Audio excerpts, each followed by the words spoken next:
Hoy, en 678, el contundente triunfo en Salta y un caso de distinta vara. Vamos a La Nación. Curioso esto, Urtubey ganó en Salta, pero le puso límites al gobierno. Triunfo peronista no K, victoria justicialismo, no el kirchnerismo, se optó la reelección. Urtubey Dijo que no se eligió a un delegado de la Casa Rosada. ¿Cómo se nombró hasta ahora a Urtubey? Fíjate.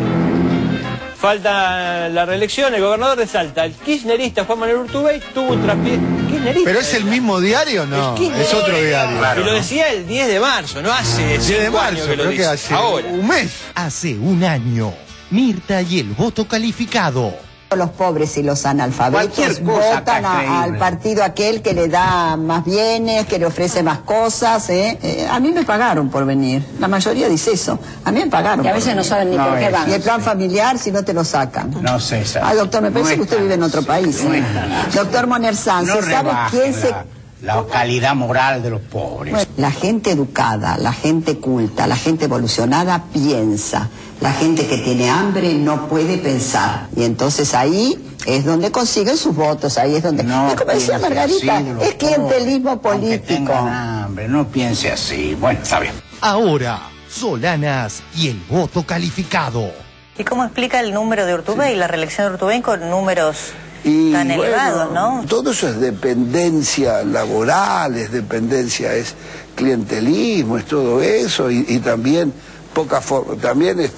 poblaciones con muy poco acceso, con muy poco nivel cultural, todas esas cosas cuentan. Las provincias más pobres no se caracterizan por tener la mejor calidad del voto.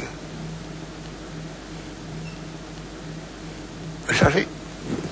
Hasta Asís se avivó. La cuestión activa y las charlas y de unirnos y de juntarnos, y en realidad no hay que juntarse, porque son tipo, es una manera de asegurar una debacle, que juntarnos contra Cristina, hasta yo a lo mejor entonces voy a votar a Cristina, porque esto no es así. Mañeto quiere darle onda al homofóbico esclavizador rural.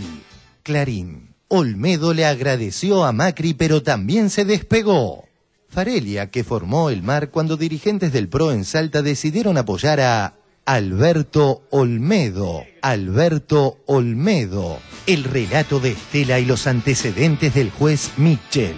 En el 78 yo tuve noticias de que en la Casa Cuna de Buenos Aires había ingresado una niña y que entró y salió rápidamente. Fue entregada. Entonces yo fui a la Casa Cuna y fui a hablar con la señora de mesa de entrada y le dije, de esta nenita que ingresó en tal fecha, y ella dice, espera un momento, y abrió la página, y no sé si la llamaron por teléfono, que quedó allí, la hoja, entonces yo leí al revés como buena maestra, los datos, y leí que el juez Mitchell había entregado a la niña. Así que inmediatamente me fui a hablar con el juez Mitchell, el juzgado, donde él tenía sus... Me recibieron unos guardias, seguramente. Le dije quién era y a qué iba. No me recibió y la respuesta que mandó es que díganle a esta señora que deje de buscar si no quiere aparecer en una zanja. El juez Mitchell. Que es actual camarista. La Nación. Noble Herrera. Suspenden un estudio de ADN. 31 de marzo de 2010.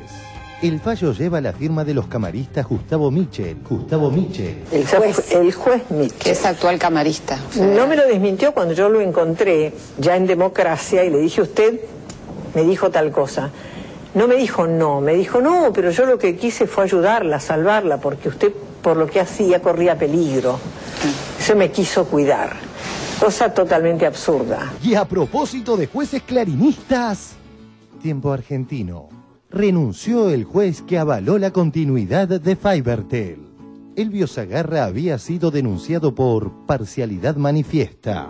El jurado se enteró justo cuando debatía si lo sometería a un jury. A donde quiera que voy, a donde quiera que esté, en mi silencio interior. Sombra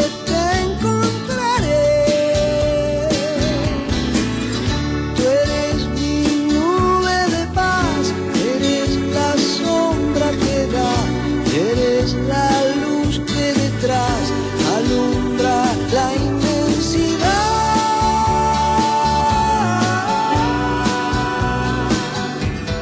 Son andaluces matices, todas las voces, todas del mismo lado. En el recital de Sabina, diálogo entre él y su guitarrista.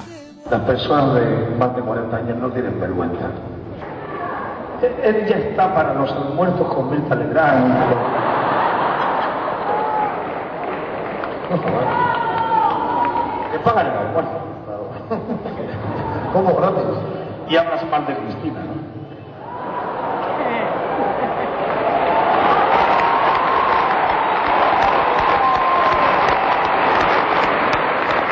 Yo prefiero almorzar con Federico Lupi.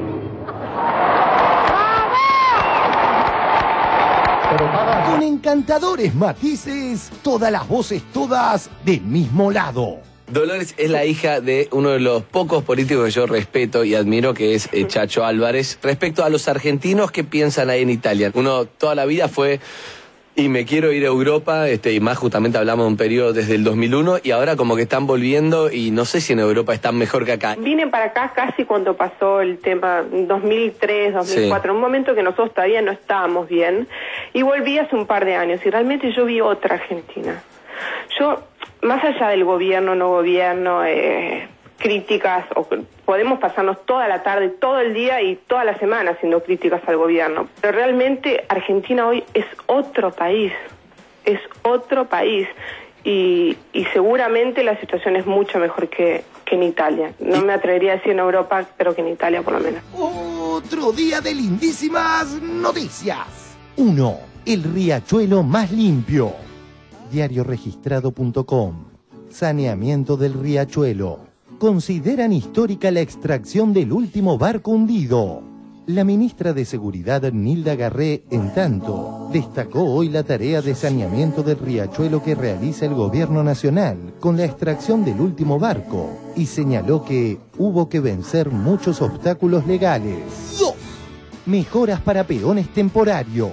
A partir de ahora hay una reglamentación que deberán respetar los distintos empleadores del trabajo rural. Es una reglamentación que salió en el boletín oficial y establece las normas que deberán respetarse. Las cuestiones que hay que contemplar tienen que ver con el alojamiento, servicios sanitarios, trabajo infantil y cuidado de los niños, alimentación, garantizarle... Fundamental, el tema de la alimentación igual que el alojamiento, ¿no? La verdad que sí, algunas cosas sorprenden, pero hubo que ponerlas por escrito porque, como te digo, estas cuestiones no se respetaban. Muchos productores que lo quisieron disimular con muchas palabras, pero no era otra cosa que trabajo esclavo. 3. Machi González nos dio un alegrón. Tenis. Machi González, la primera alegría en Montecarlo. 4. Siempre Messi. Dani Alves, el puntero derecho que tiene el Barça. Tocó Dani Alves para Messi. Ahí está. Gol. Gol del Barça y de Messi. Apunta 678. El programa que definió al hermano de Messi a la hora de elegir su casa. Ahora sí, Vero, nos metemos de lleno Rosario, con ¿no? Exactamente. 6 impactos de VAR en la casa. Exactamente, la casa de Lionel Messi. Lo cierto y lo concreto es que, en principio, por lo que nos pueden contar algunos vecinos, estaba en ese momento Matías Messi y su mujer dentro de Avenida del Rosario 678. Tú eres mi ser superior, por alcanzarte yo voy tratando de dar amor por entre el frío de hoy.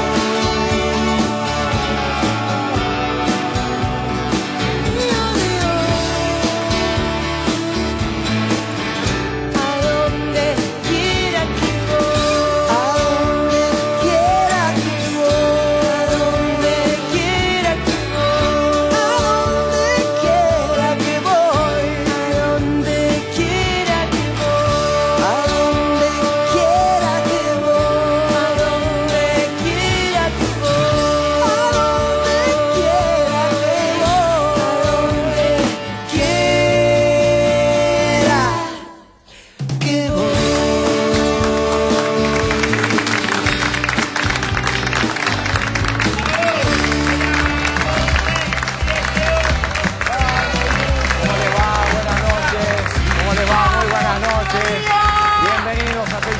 ustedes saben, los acompañamos durante 1 hora y media con este habitual resumen crítico de lo que ocurre en los medios de la República Argentina. Estimados colegas, muy buenas noches. ¿Cómo le va? Somos poquitos hoy. Hoy somos poquitos. Y somos todos colegas, además, porque estamos con periodistas. Pero hay calor de hogar, ¿eh? Hay calor de hogar. Siempre. Últimamente en el estudio hay calor de la hogar. verdad, uno se siente también. como un nidito prácticamente. Señores, hoy está con nosotros para compartir el programa la señora Cintia Otaviano. ¿Qué tal? Buenas Cintia, noches. bienvenida. Es periodista, jefa de investigaciones del diario Tiempo Argentino y también conduce el programa Tinta Roja por Radio Nacional. De lunes a viernes de 13 a 14 con Carlos Barragán. Con Ya que estamos, lo pasamos bien. Conmigo, y no me aplauden ni nada. Bien, Barragán. Bien, Marta. Qué mimosa que es. También está con nosotros para compartir el programa el señor Luis Brusca. Hola Luis, bienvenido. El secretario de redacción del diario Página 12, del que fue uno de los fundadores, Luis, ¿no es cierto? Muy bien, vamos a arrancar con el primer tema, tiene que ver con un caso de distinta vara. Ustedes sabrán que a Urtubey, el gobernador reelecto de la provincia de Salta, le decían gobernador K antes de la reelección. Bueno, ahora después del triunfo empezó a ser un gobernador con distancia con la Casa de Gobierno, lo vemos. El contundente triunfo en Salta y un caso de distinta vara. De entrada, el certero análisis de Mario Weinfeld en Duro de Domar. Como se lo dijera recién a la Presidenta de la Nación, que llamó para felicitarnos a los salteños, va a acompañar a la Presidenta en todo aquello que haga que a nuestro pueblo le vaya cada vez mejor. Todo esto que hemos hecho solo ha sido posible gracias a la ayuda de la señora Presidenta de la Nación, la doctora Cristina Fernández de Kirchner, a quien agradecemos todos los salteños. La discusión se armó a partir de si el gobierno nacional ganó o no ganó. ¿Por qué se me ocurre a mí? Porque en las otras dos elecciones nadie pudo discutir que el gobierno nacional ganó. Y acá Juan Manuel Urtubey, que marcó ciertas diferencias con el gobierno nacional y que se quiere quedar con un pedazo de la victoria, lo cual es, con un pedazo importante, lo cual es totalmente lógico, porque él es el que fue revalidado. A partir de eso se quiere construir algo así como que Urtubey ganó y el gobierno nacional no, que van por caminos muy diferentes. Para mí, muy trabajosa la construcción, muy esquemática. Ampliemos a continuación la idea de Javier Romero y vayamos entonces al prometido caso de distinta vara. Vamos a La Nación. Curioso esto, Urtubey ganó en Salta, pero le puso límites al gobierno. Triunfo peronista no K, victoria justicialismo, no el kirchnerismo, dice optó la reelección. Urtubey. Dijo que no se eligió a un delegado de la Casa Rosada. ¿Cómo se nombró hasta ahora a Urtubey? Fíjate. Falta la reelección, el gobernador de Salta, el kirchnerista Juan Manuel Urtubey, tuvo un traspié. ¿Kirchnerista? ¿Pero es el mismo diario o no? Es otro diario. Y lo decía el 10 de marzo, no hace 10 de 5 marzo, años que lo creo dice. que hace Ahora. un mes. Hace un mes. También, el 14 de marzo, por ejemplo, decía cuáles son los próximos desafíos electorales del gobierno. Hace menos de un mes. Hace nada. Sí. Fíjate cómo nombraba Salta, las elecciones serán el 10 de abril. El gobernador kirchnerista, era kirchnerista. Hoy... Hace 3 semanas, pero para otro diario. ¿Para el mismo diario? El mismo diario. Hace 3 semanas no era kirchnerista, ahora lo es. Caso de bipolaridad claro, el de la Nación, ¿no? Urtubey tiene diferencias de criterio, además el gobernador de la provincia de Salta, entonces con una dirigente de la JP hay que entender eso, pero eso no quiere decir que él es un anti-kirchnerista ni un kirchnerista paladar negro, es un gobernador que acompaña un proceso que conduce Cristina Fernández. Entonces esta cosa binaria que se plantea, nada de lo que gana es caos. Clarín. El PJ se impuso en Salta y Urtubey logró la reelección. Con perfil propio y diferenciado de la Casa Rosada, el gobernador logró un rotundo triunfo. Miren cómo Clarín hace unos meses trataba a Urtubey de K. Clarín, 23 de noviembre de 2010. El gobernador del kirchnerismo, Juan Manuel Urtubey, anunció el adelanto de las elecciones provinciales para el 10 de abril. Clarín, 30 de enero de 2011. Podían hacerlo mediante el voto electrónico que el gobernador kirchnerista Juan Manuel Urtubey trató de presentar como la vedette de la jornada. Habló el gobernador de Salta, Urtubey. Urtubey es un gobernador K. Esta cosa binaria que se plantea, nada de lo que gana es caos. Con perfil propio y diferenciado de la Casa Rosada, el gobernador logró un rotundo triunfo. 23 de noviembre de 2010.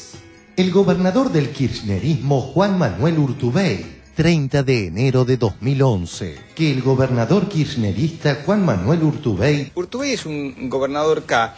Con perfil propio y diferenciado de la Casa Rosada, el gobernador logró un rotundo triunfo. Se quiere construir algo así como que Urtubey ganó y el gobierno nacional no, que van por caminos muy diferentes. Para mí, muy trabajosa la construcción, muy esquemática. La reelección conseguida por Juan Manuel Urtubey. Y en este caso Urtubey, diferenciándose de la presidenta Cristina Kirchner, ha obtenido casi el 60% de los votos. Bueno, le dio resultado a Urtubey hacer campaña sin quedar muy pegado al gobierno nacional y repitió lo mismo después de haberse conocido el triunfo, ¿no? La gente en Salta sabe que yo acompaño a la Presidente. Yo estoy convencido de que cuando lleguen las elecciones nacionales, si la Presidenta es candidata, puede obtener un triunfo inclusive superior al mío probablemente. El análisis por Carlos Pagni. Triunfo peronista no K. Procuró diferenciarse de la presidenta. Vamos a La Nación. El gobernador de Salta, el kirchnerista Juan Manuel Urtubey, tuvo un traspié. ¿Kirchnerista? ¿Pero es el mismo diario? No, es otro diario. Claro, y lo decía el 10 de marzo, no hace 5 años que lo dice. Hace ahora. un mes. Esta cosa binaria que se plantea, nada de lo que gana es caos. Es tan simple que a veces uno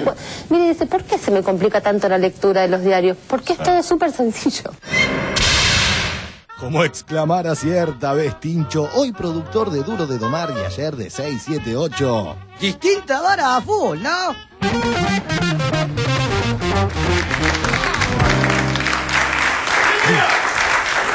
Bueno, muy bien. A ver, Cintia, ¿qué te pareció el informe? Lo que queda claro es que en el último tiempo Clarín y La Nación vienen trabajando en tándem, es decir, presentan los mismos temas en la tapa, con el mismo enfoque, la misma jerarquización. Es lo que yo le llamo el cártel mediático político de Clarín y La Nación, y lo hacen porque tienen temor de perder los negocios, que si se profundiza el kirchnerismo es lo que va a ocurrir, sobre todo el eje es papel prensa y otros negocios, como ya sabemos, vinculados con las telecomunicaciones. Lo cierto entonces es que mientras no logren definir cuál es el candidato opositor, que es lo que todavía no tienen definido del todo, lo que van a apuntar es a dividir al kirchnerismo, que es lo que vienen haciendo, o a minimizar los resultados de lo que el propio Página 12 calificó como una ola oficialista. Digamos, hay un triunfo que es ineludible en las diferentes provincias, pero que se busca minimizar por esta búsqueda concreta. Ahora, si vos leías el diario La Nación, que mostraron los títulos del domingo, en la nota, cuando la leías completa, quirúrgicamente habían retirado el apoyo que Urtubey dijo que hará en la candidatura, en la posible candidatura de Cristina, de manera que recortan la realidad ya a un extremo para poder sostener lo que políticamente pretende. Lo interesante sería que se transformaran en un partido político y que no lo hagan desde los medios, porque siguen cooperando a la confusión nacional. Ahora, Luis, ¿te parece que ese tipo de estrategia o de situación cartelizada, como dijo Cintia, tiene en este momento eficacia, digamos, dentro de la política argentina? Bueno, sí, tiene eficacia, tiene mucha menos de la que tenía antes, ¿no? Y en este momento que estamos en plena campaña electoral, además se queda muy en evidencia ese tipo de acciones, porque mirando los medios uno ve que cómo está editado, que la edición está muy forzada, ¿no? Y yo me atrevería a decir un razonamiento opuesto al que está planteado ahí en los medios, ¿no? Porque cuando le decían gobernador K, en realidad Urtubey tenía muchas críticas al gobierno nacional. Él un poco se había acercado a la línea de Alberto Fernández cuando Alberto Fernández planteó sus críticas después de la derrota de la 125. Entonces el razonamiento sería el inverso. ¿Qué fuerza debe tener el gobierno nacional que logró que para que el gobernador Urtubey tuviera ese resultado tan importante en las elecciones, tuvo que volver a relacionarse de manera más cercana con el gobierno nacional? O sea que todo el planteo que hizo la campaña mediática ese es un planteo que es tan opuesto a la realidad, y además que es una realidad muy constatable, muy cercana, que queda muy en evidencia, y que además trata de ocultar eso, no solamente que ganó un gobernador K, sino que gana un político que volvió al proyecto del gobierno en función del crecimiento que fue teniendo la política del gobierno en este último tiempo, ¿no? A mí eso me parece muy claro, ¿no? Me parece además que hay que empezar a analizar estas cosas, porque es cierto que el kirchnerismo es un patchwork, ¿no? No es una masa homogénea, hay tensiones y las va a seguir habiendo. como los fuegos cruzados que hubo hoy entre Urtubey y Moyano, por ejemplo. Eso no es un invento de los medios, eso sucede. Sucede que Urtubey está parado en un lugar mucho más conservador que otros sectores del kirchnerismo. Sucede que se planteó una tensión cuando Moyano fue a apoyar al otro candidato. Aguayar, claro. Pero eso, yo creo que lo interesante del análisis es ver cómo, en este sentido, por ahí yo haría un paralelismo con Scioli. Son gobernadores que creen o que sostienen que para sus propias gestiones les es conveniente las políticas macroeconómicas de un modelo que está llevando adelante el gobierno nacional y que en consecuencia necesitan de eso para llevar adelante sus propios proyectos. Después se verá si en el futuro Urtubey es candidato a presidente, si su figura rebalsa Córdoba o Salta, quiero decir, o no. Pero me parece que hay que ir asimilando esas tensiones, admitiéndolas, pero fuera del eje que plantean Clarín y La Nación, que es completamente equivocado. Sí, tensiones que le hacen bien, digamos, obviamente, a la democracia y al funcionamiento institucional también. Es que es inevitable, sentido, y además claro. esa es la propuesta, juntar a muchos sectores que estén atrás de un mismo modelo, pero eso no quiere decir que todos sean iguales, que todos piensen lo mismo y que tengan exactamente los mismos objetivos. No, y además yo creo otra cosa, que plantean debates que son necesarios. Porque ponen sobre la mesa cosas que se dan por compartidas o que se dan por implícitas, pero en el caso de Urtubey pone en juego todo el prejuicio que hay sobre el sindicalismo en un sector de las capas medias en Argentina, que es, digamos, el prejuicio es criticable y no la discusión. O sea, el sindicalismo sí está en discusión. Lo que es criticable es que se discuta desde el prejuicio, ¿no? Claro. Desde el piantaboto, desde ese tipo de cuestiones. Pero es una discusión que se tiene que dar, ¿no? Y creo que los sindicalistas la pueden dar. ¿Barra? Está bien lo que dice usted. No, porque pensaba que el que vota son los laburantes, ¿no? En su inmensa mayoría son laburantes, con lo cual el sindicalismo tiene bastante que ver. Ahora, no, yo pensaba al margen de esto, que nos tiene que dar bastante esperanza esto que está pasando, porque si en algún momento llegan las mediciones y resulta que le ganamos a Canal 13, vamos a dejar inmediatamente de ser kirchneristas. Claro, puede pasarnos eso. Sí. Y propaganda y Weber, quizás seamos un programa que siempre fue dualdista, por ejemplo, apareceremos así en Clarín, pero bueno. Pero está bueno. Está muy bien. Vamos a cambiar de tema, en este caso tiene que ver con Pino Solanas, que estuvo ayer en C5N y habló sobre la calidad del voto. El informe se llama Pino Caído, lo vemos. Desbarrancó Pino. Veamos de movida un extracto de un informe de ayer. Mañeto mandó a Pino a la ciudad. Pino Solanas en A Dos Voces. Bueno, Pino hoy en todas las encuestas es el principal opositor al gobierno de Mauricio Macri y también del gobierno de Cristina, ¿no? Pino hoy en todas las encuestas es el principal opositor al gobierno de Mauricio Macri y también del gobierno de Cristina, ¿no? Según la encuestadora opositora Management and Fit, primer escenario, Pro versus Filmus, Macri 32%, Filmus 25,3%, escenario, Pro versus Vudú, Macri 32,1%. Vudú 20,3%. ¿Quiénes irían a una eventual segunda vuelta el 31 de julio? Va a haber un balotaje, según nuestros números de hoy, entre el PRO y el Frente para la Victoria. Okay. Nosotros en ese balotaje tenemos que el candidato hoy del Frente para la Victoria se impondría sobre el candidato del PRO. Pino hoy en todas las encuestas es el principal opositor al gobierno de Mauricio Macri y también del gobierno de Cristina, ¿no? Qué buena noticia. Vio venir seguido, Marcelo. Mire, lo tratamos bien, ¿vio? Vio venir seguido, Marcelo. Mire, lo tratamos bien, ¿vio? Creo que es un error no menor que desde sectores progresistas o que plantean determinadas cosas se tenga esta posición. Conscientes o no, terminan siendo la pata progresista de la estrategia de la derecha. Lo tenemos a Pino. Con 3 o 4 reuniones más que tengamos con Pino... ¿Qué usted dice, que lo sacamos de centro derecha? No, de centro derecha no, pero, digamos, yo me siento menos lejos que antes de Pino. Pregunta final. Una idea para Mañeto. ¿Y si arma la fórmula Macri-Solanas?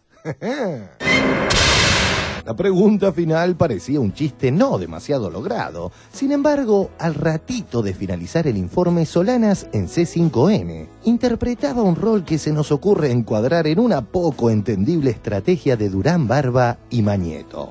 Diarioregistrado.com. Dijo Pino Solanas: yo no me voy a poner a discutir los proyectos de Macri. ¿Qué hace con la metropolitana, Pino? ¿Qué hace con la metropolitana? ¿Cómo que hacemos con Digo, Macri dice que hasta el 2016 no tienen número suficiente para hacer poco menos que nada porque... No, bueno, yo no me voy a poner a discutir los planes de Macri. ¿El proyecto es bueno para usted? ¿Lo califica como bueno el proyecto de la Policía Metropolitana? Es bueno. Raro, ¿no? ¿Cuál es la estrategia? Ante el desmoronamiento de Macri, ¿intentar llegar a un balotaje entre el Frente para la Victoria y Proyecto Sur? Por eso aquella presentación del temperamental Bonelli. Pino Solanas en A Dos Voces. Bueno, Pino hoy en todas las encuestas es el principal opositor al gobierno de Mauricio Macri y también del gobierno de Cristina, ¿no? Qué buena noticia. Vio venir seguido, Marcelo. Bien, lo tratamos bien. Pero no todo es gracioso. Si lo leyeron, les habrá costado creerlo. Esto dijo luego Solanas. ¿Y cómo explica el número de Urtubey, la reelección de Urtubey con números tan elevados, no? Todo eso es dependencia laboral, es clientelismo, es todo eso, y también poblaciones con muy poco acceso, con muy poco nivel cultural, todas esas cosas cuentan. Pino, ese análisis que usted hace, por ejemplo, de la situación en la provincia de Salta y de la reelección de Urtubey con números históricos, ¿no es subestimar un poco al electorado también desde el punto de vista de la participación ciudadana? Bueno, no sé cómo llamarlo, yo creo que están mal, pero en general todas esas provincias, las provincias más pobres, no se caracterizan por tener la mejor calidad del voto. Es así. Las provincias más pobres no se caracterizan por tener la mejor calidad del voto. Es así. Increíble. Pino a la derecha de Mirta Legrand. Los pobres y los analfabetos votan al partido aquel que le da más bienes, que le ofrece más cosas. A mí me pagaron por venir. La mayoría dice eso. A mí me pagaron. Y a veces no saben ni por qué van. Y el plan familiar, si no te lo sacan. No, César. Ay, doctor, me parece que usted vive en otro país. Doctor Monerzán, ¿se sabe quién se...? La calidad moral de los pobres. Es clientelismo, es todo eso, y también poblaciones con muy poco acceso, con muy poco nivel cultural, todas esas cosas cuentan. La gente educada, la gente culta, la gente evolucionada piensa. La gente que tiene hambre no puede pensar. Y entonces ahí es donde consiguen sus votos, ahí es donde... No, como decía Margarita, es clientelismo político. Hambre, no piense así. Las provincias más pobres no se caracterizan por tener la mejor calidad del voto. Es así. Y como decía Margarita, es clientelismo político. Hambre, no piense así. Seguramente no lo habían leído, ya que a la Corpo no le pareció una declaración jugosa, como tampoco aquella de Macri de matar a los trapitos y tantas otras. Va de nuevo. Los trapitos, los limpiavidrios, son gente circulando con ganzúas, con fierros. El tema de la cárcel a mí no me parece que sea el tema de la solución. Me parece que hay que ir a buscar soluciones más profundas para que efectivamente lo que aparezca sea una solución. ¿Usted que quiere que los matemos directamente? No entiendo. ¿Usted que quiere que los matemos directamente? No entiendo. Este exabrupto está en sintonía con aquel Pino 2009. Acá nos sentamos, ¿no? Mira, ¿te parece? Yo me pongo de frente acá. ¿Cómo te va? Bien. ¿Bien? Muy linda esta chica, ¿eh? Usted no debería estar sirviendo. Muy linda esta chica, ¿eh? Usted no debería estar sirviendo. Ante este Solanas irreconocible, se hace obvio reiterar la pregunta de ayer. ¿Armará Mañeto la fórmula Macri cineasta?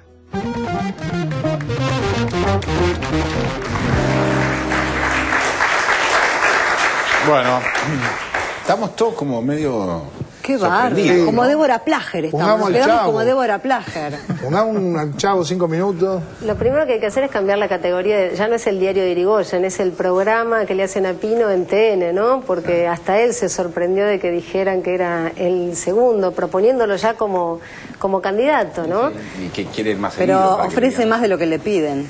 Ofrece mucho más de lo que, entrega mucho más de lo que debería, para estar ahí, bonsai, ¿no? Pino cómo se convierte en bonsai. Pero uno piensa en las reacciones estas, en alguien que perdió su origen y ofrece el discurso antiperonista acerca del clientelismo y de los pobres. El discurso que el peronista sabe que usó el gorilismo de aquel aluvión zoológico de los años 50, que es ese discurso de que los pobres...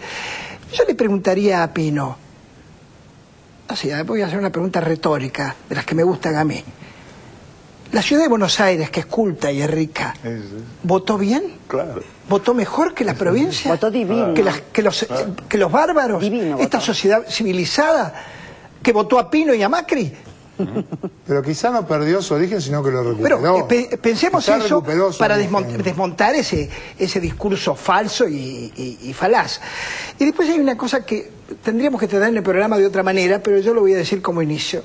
Yo tengo la idea de que los pobres deberían registrar y patentar la marca pobre, para evitar que cualquier pelotudo la use, y sobre todo los fabricantes de pobres. Entonces los pobres autorizan a usar la palabra a aquellos que creen autorizados para usar la palabra. Todos los demás no la pueden usar. Y si no, que le cobren un plus, una plusvalía a esa palabra. Porque cualquiera la usa la iglesia con cualquier argumento falso, sin estadística, las usan los noticieros para hacer ver que se preocupan por los pobres, la usa Mirta Legrand, la usan los empresarios que condenan al trabajo esclavo, a la mayoría. Es muy interesante, el lenguaje marca lo raro, y quiero decir esto con respecto a Pino, no es que la tenga con Pino. Esto pasó como con la nata, de otro modo. Los que se consagran, cualquiera sea el género, puede ser la política, el periodismo, puede ser el teatro, en un rol que el progresismo le asignó y sintió simpatía. El progresismo tiene que también evaluar si sabe juzgar quiénes son progresistas, suponiendo que el progresismo tuviera una limitación, una frontera.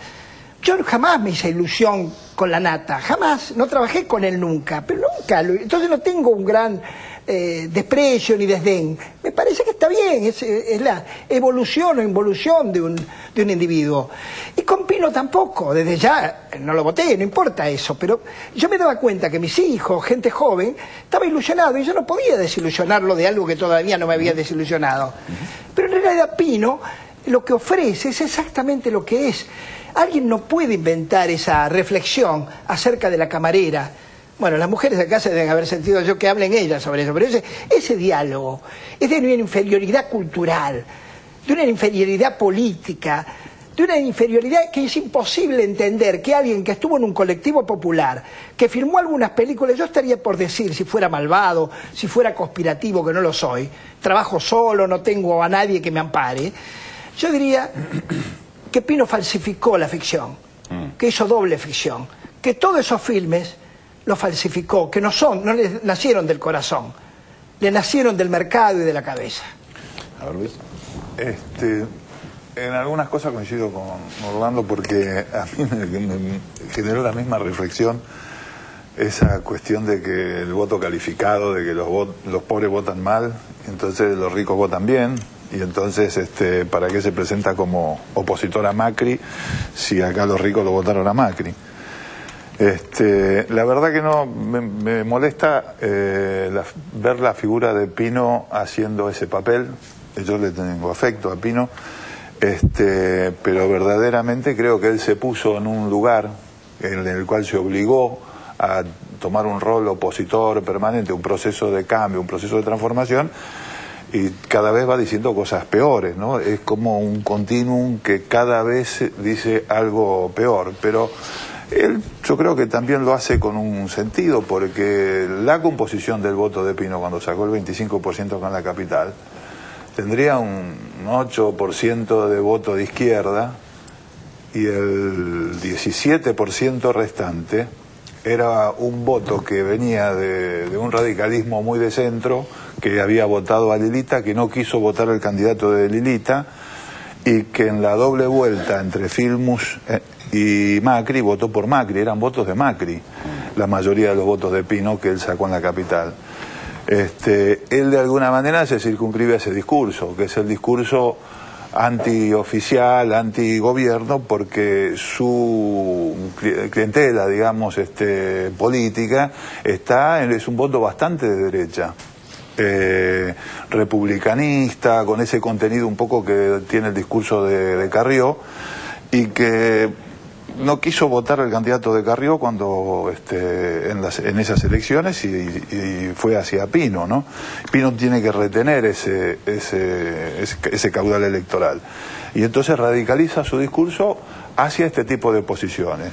Lo mismo que a mí también fue muy decepcionante cuando a los de Libres del Sur les hizo retirar el proyecto de ley que ellos habían presentado por papel prensa. Fue una vergüenza para los diputados de Libres del Sur, y la verdad que también una vergüenza de Pino. Es decir, su estrategia electoral lo llevaba a actuar en contra de sus principios en ese momento. Que llegado a este punto, y la gente de Libres del Sur, que supuestamente se había ido por principio a la fuerza de Pino, termina teniendo que actuar de la misma manera en contra de lo que ellos piensan. A mí me parece, la verdad, patético eso, ¿no? Lo que pasa es que llegado a este punto uno se queda sin saber cuáles son los principios, la verdad, porque lo que acabamos de ver es elitismo puro. No importa si es elitismo de derecha o elitismo de izquierda, pero es la negación de lo popular. Es intrínsecamente la negación de lo popular. Y una matriz completamente discriminadora, ¿no? Y un emparentamiento del discurso de Mirta Legrand con el de Pino Solanas, con el de Mariano Grondona, que le dice yo ahora estoy más cerca tuyo. Y es esta matriz que se repite también en los medios de comunicación permanentemente. Y lo vimos con el caso de Humberto Ruiz en la Villa 31, ¿no? Un pobre no tiene derecho a la salud. No tiene el mismo derecho Humberto Ruiz que Mañeto, y parece que no tiene el mismo derecho un salteño que Pino Solanas. Es increíble que con todo el trayecto democrático que tenemos tengamos que seguir reafirmando que en la Argentina todas y todos tenemos los mismos derechos. Estaba pensando en una noticia que tiene que ver con el día alrededor de Pino Solanas, que es esta discusión que tiene con Claudio Lozano, digamos. O sea, a ver cuál de los dos. Es muy interesante. Eso es muy interesante, porque él está enojado. Mejor dicho, él le hizo a Claudio Lozano lo mismo que él siempre despotricó que le hizo Chacho a él cuando estaban en el Frepaso. Cuando se integra Pino al Frepaso hay un acuerdo que lo sellan con testigos, tomando como testigos a varios periodistas que estaban en ese momento, creo que en el Molino o en algún café, en el cual en la primera elección iba a ser candidato Chacho y en la segunda Pino. Y en el medio de todo ese lío, digamos, el proceso político, Chacho se decide por Graciela Fernández Mejide. Y Pino, pero en ese momento, con razón, despotricaba contra Chacho, pero ferozmente. Y ahora, casualidad, hace lo mismo. ¿Y ahora cómo sería el paralelismo? Y él ahora actúa de Chacho y Claudio actúa de Pino. Claro, claro. Se cambian los roles, digo, entonces, ¿Con quién se va algo Pino? De lo que vos... ¿Y con quién se va Pino? No, si Pino se baja a la ciudad, esos votos de Pino son votos que van a ir al radicalismo, supongo, ¿no? Teléfono. Teléfono. Pino, me parece que es Pino. A lo mejor es Pino que está haciendo una consulta. Si es Pino, decilo.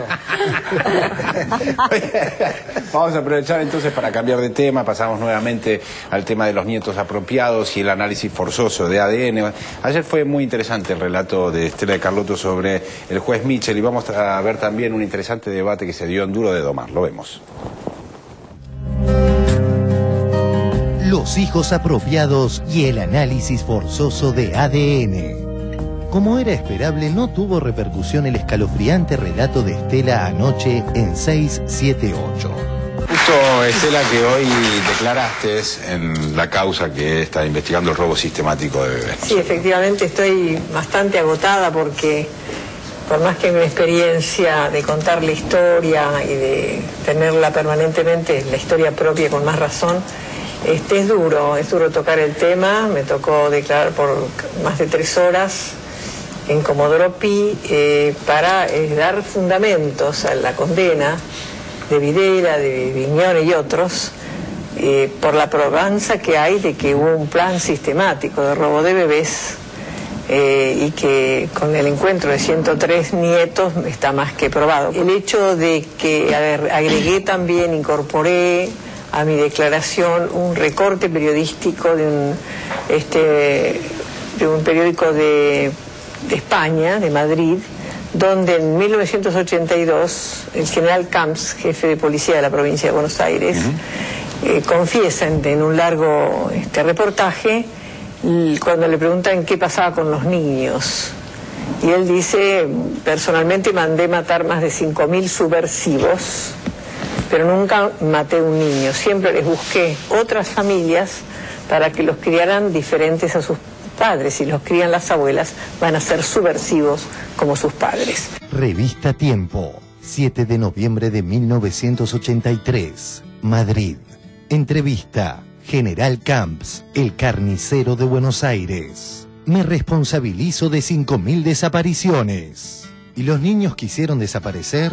¿Dónde están? Personalmente no eliminé a ningún niño. Lo que hice fue entregar a algunos de ellos a organismos de beneficencia para que los encontrasen nuevos padres. Los padres subversivos educan a sus hijos para la subversión. Eso hay que impedirlo. En el 78 yo tuve noticias de que en la casa cuna de Buenos Aires había ingresado una niña. Yo en ese momento no sabía que era un varón, no sabía si era nena o varón. Coincidía la fecha, coincidió el ingreso de una nenita encontrada abandonada presuntamente en un ascensor, que ingresó en perfecto estado de salud. Las enfermeras se enamoraron de la nena, la bautizaron con un nombre, por supuesto que no sabían qué nombre tenía, y que entró y salió rápidamente. Fue entregada. Entonces yo fui a la casa cuna y que cuando el director supo que yo era una abuela, no nos llamábamos abuela de Plaza de Mayo, una abuela que buscaba a su nieto por hijo de una desaparecida, bueno, cerró la persiana y se acabó el diálogo.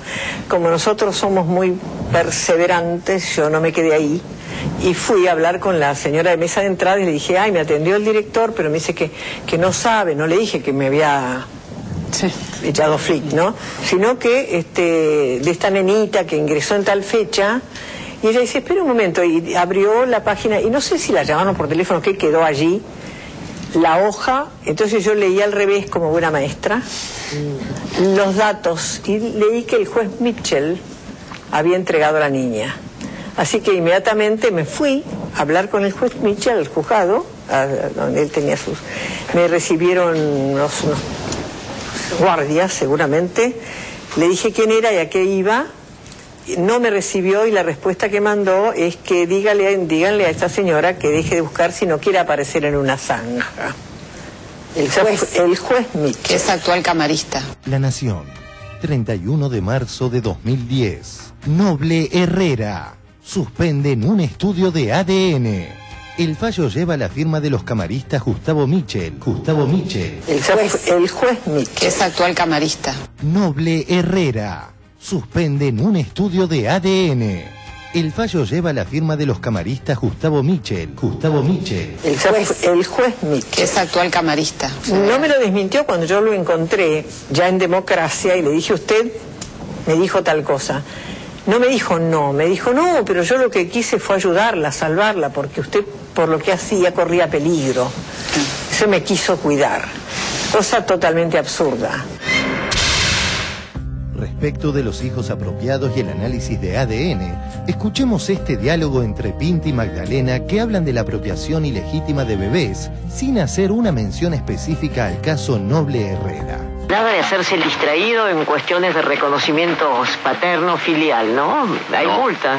Hay multa y así debe ser y así debería haber sido de toda la vida. Realmente la única manera de poder comprobarlo hoy en día es el ADN, ¿no es cierto? Cuando alguien se niega sistemáticamente a hacer el ADN, si bien es un derecho individual, por supuesto, indica una cuestión sospechosa, evidentemente, porque si uno está seguro que no puede ser, entonces directamente se presta al ADN y dice, esta señora miente, esto negarse a hacer el ADN sistemáticamente, evidentemente hay una sospecha. Nosotros que hemos atravesado por tantas tragedias espantosas, por tantos horrores de apropiación de bebés y toda una serie de cosas ilegal, nosotros no tenemos que tener una sensibilidad muchísimo mayor, todo el mundo la tiene que tener. Yo también sigo muy de cerca el caso de los niños apropiados en España. En España ha habido cualquier cantidad de chicos apropiados. Están empezando a averiguar que hasta el año 1980 hubo apropiaciones de bebés a mujeres que le dijeron su hijo murió en la maternidad. ¡Qué horror! Es algo horroroso realmente. Y se está destapando la olla fuerte. El problema de la identidad de la gente es un problema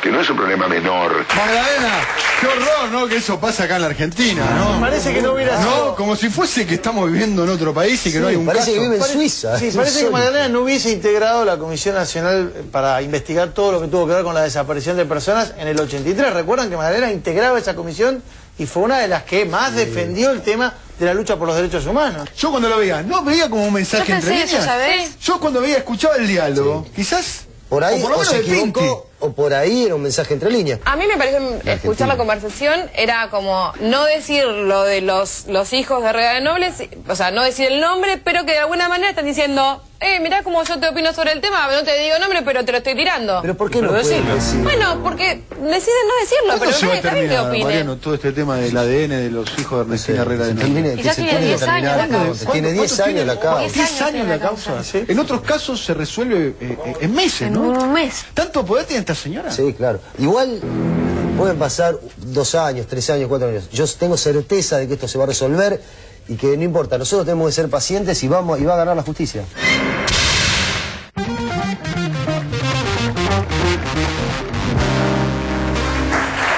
Bueno, ¿tenés la Hay confirmación? muchos ejes. Perdón, te quería preguntar si tenías la confirmación de que Gustavo Mitchell es actualmente...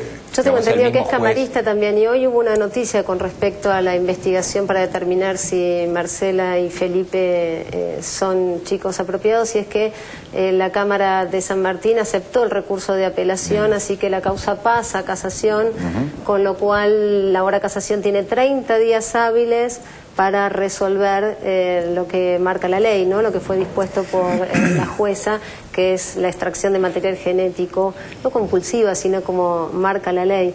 Recién asistíamos a un diálogo entre particulares, entre Magdalena Ruiz Iñazú y Pinte, que reproduce lo mismo que hacían Clarín y La Nación durante la dictadura, porque abrazando el genocidio no contaban los casos de desapariciones, de torturas acá en la Argentina, pero sí podían contar algunos casos del exterior.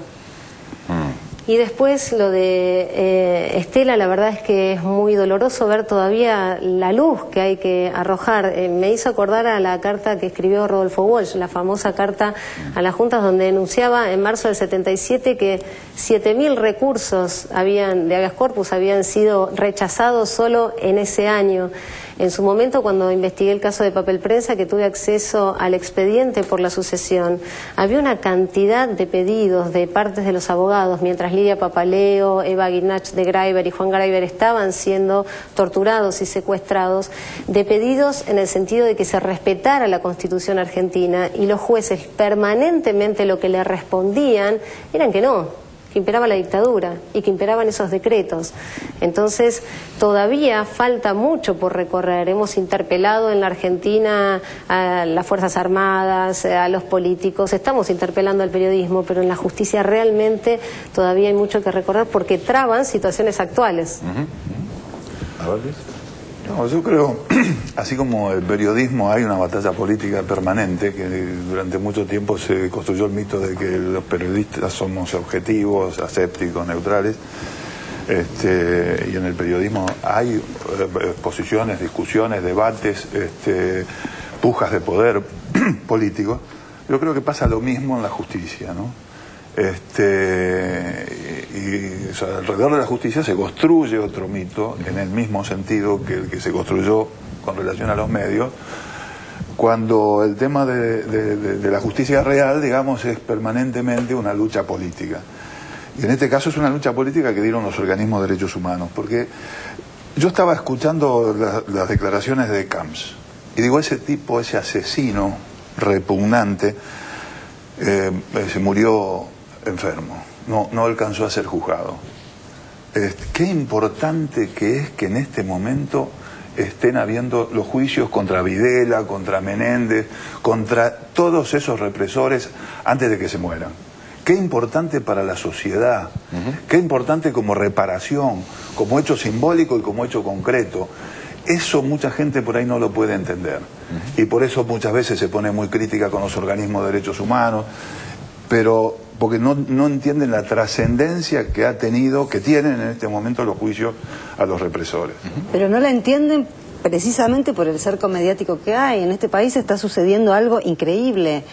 La tapa de Página 12 de hoy, el pedido de captura a los pilotos de uno de los vuelos de la muerte, el que tiró al Río de la Plata a las monjas francesas. Uno de los pilotos estaba en actividad, trabajaba en Aerolíneas Argentinas.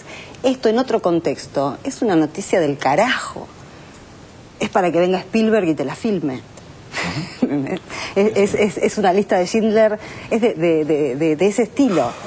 Y sin embargo acá todos los días, el juicio del que venía Estela a declarar ayer, 3 horas declarando en el juicio por el robo sistemático de bebés, y no sale en ninguna parte. Eso es complicidad neta y pura. Para eso estamos acá, para desandar, ¿no? De eso se trata, señores. Vamos a un corte y ya volvemos, dale.